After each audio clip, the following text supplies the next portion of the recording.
Why this is Coyote's Guide. To make a long story short, we call this Coyote's Guide because it entices each of us off our beaten path to experiment with creative approaches to do something different from what's generally being tried.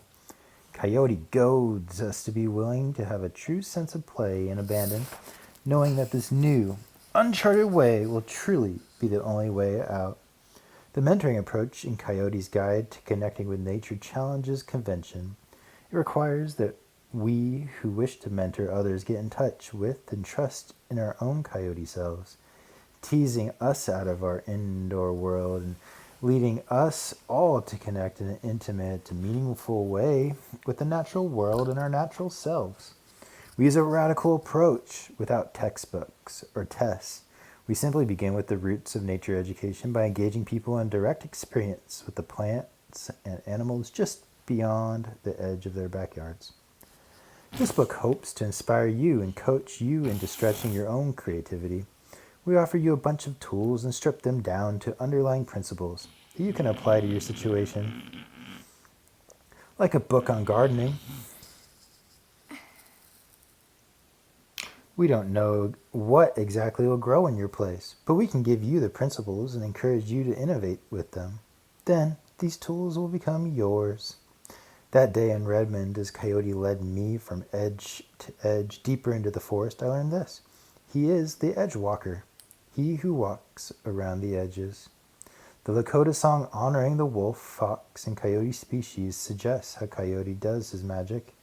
Real life Coyote lurks on the edge of our human villages, always just beyond sight or reach. They keep a close and suspicious eye on danger and opportunity in all directions. They hunt and live wary around the edges. Coyote's edge walk works as a perfect metaphor for nature educators to use as a guide. How to mentor as a guide, stretching people's edges. The first facet to the edge walking metaphor suggests how to mentor as a guide. By circling around the periphery of those you mentor, you can guide them out from their indoor comfort zones to the edge and farther edge of their experience and knowledge, just as Coyote did with me that day. He first met me where I was, then, staying a few steps ahead, he gently pulled me along. Coyote's Guide will encourage you to do the same thing. Meet people where they are, and then intrigue them and entice them into ever-widening connection with the wilderness beyond the edge of town. Mentoring is the appropriate word for this process, corresponding to a vigilant guide to explore or master to apprentice relationship. The most profound education will occur when you get to know the person you mentor the way medieval guild masters got to know their apprentices. Masters trained journeymen by living with them night and day through work and play and discovering their special gifts and challenges. First and foremost, guiding like Coyote requires that you get to know the people you mentor. You have to watch carefully for what will capture their curiosity, engage their natural gifts, and challenge them in ways they can handle in their personal learning journey. Look for their edges, the edge of their comfort zone, the edge of their awareness, the edge of their knowledge, the edge of their experience. Then you can stretch and pull them to a new edge, and then another, deeper and deeper into a sense of comfort and kinship with the wilderness of the natural world. To explain why anyone a conservationist To explain why anyone is a conservationist and what motivates him means going back to the very beginning of his involvement with the natural scene. I believe one of the basic tenets is to have a love for the land, which comes through a long intimacy with natural beauty and living things. Only if there is understanding can there be reverence, and only when there is deep emotional feeling is anyone willing to do battle. Sigurd Olsen, Open Horizons.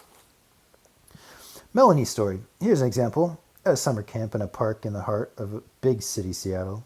One girl in my group named Melanie wouldn't even sit on the ground to eat lunch, so I asked her about it.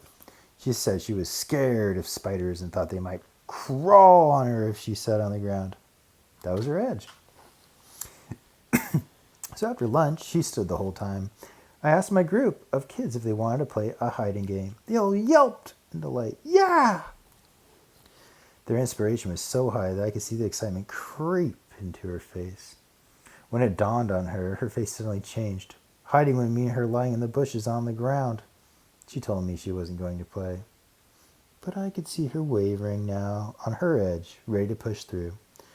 So, once the seeker had closed her eyes and started counting, and all the kids dashed into the bushes to hide, I leaned over to her and whispered, "If you point to where you want to hide, I'll go search it real good for spiders to make sure none are there, and then you can hide." She hesitated, and I could physically see the conflict within her.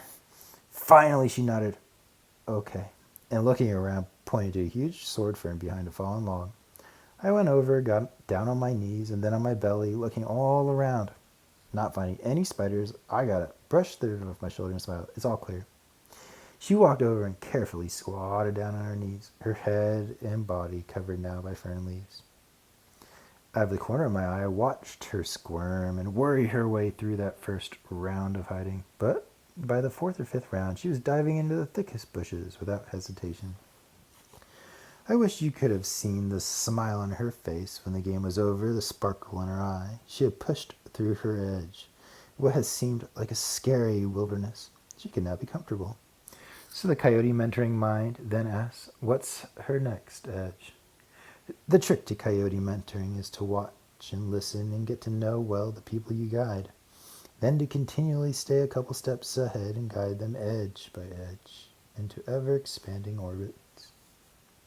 The art of mentoring and coyote teaching is about the process by which we stretch a person in their awareness, in their use of senses, in their search imagery, in their appreciation of where they fit, in their knowledge of self, and in the understanding and telling of their own story within the story of life. John Young.